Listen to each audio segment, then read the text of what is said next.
organizations who engage in go-to-market activities with their tech partners think about the decision to offer one partner portal versus like a developer portal for engineers and a separate portal for go-to-market teams? I think to your points, there's also like product people that are involved in that.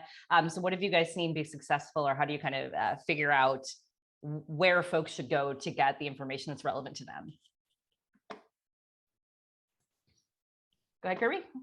Oh, as I say, Richard brought up jobs to be done. I think Courtney had mentioned that as well. And so when you've gone through the exercise that Courtney laid out, where you understand your personas, you know the jobs that they have to create.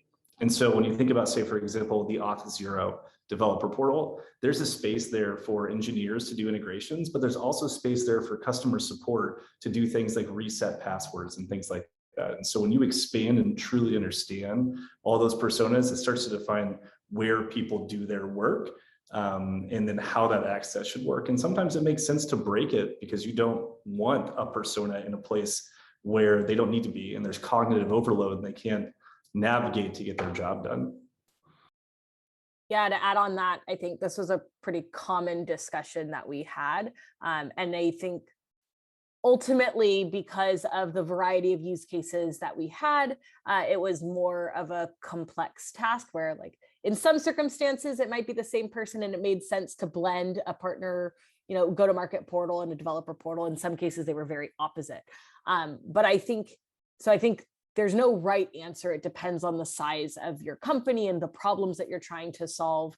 But I think even if they are separate portals, you have to be thinking about what that end-to-end workflow is across the team in order to accomplish creating an integration and putting it on a marketplace or whatever it is, to ensure that there's like a really seamless link between the portals and the different experiences. We had this problem at Xero a couple of years ago. We had to evaluate that exact situation and determine whether or not we did want to separate it. And interestingly enough, the bias at the time was we were aligning towards our org structure, which obviously is a massive no-no. And so that felt intuitive to the people involved. And it was quite a challenge to kind of move for a different direction. But as Courtney's point, it's figuring out your long-term strategy. So for us, we wanted a platform experience that was consistent. And so we ended up building a platform product that internal teams could just plug services into. And that meant we didn't really have to. We kicked the can down the road on addressing the scaling problem. We've learned over the last few years, both at Twilio and other companies that I've been at, is that having like this separation that, hey, you are a developer and you are a GTM person, those walls are beginning to break down, and having more of like a goal-oriented design where I'm trying to create an invoice for my customer, having those types of jobs have really helped us think about design and the success of that design. So as a person, were you trying to do this job, were you able to accomplish or not?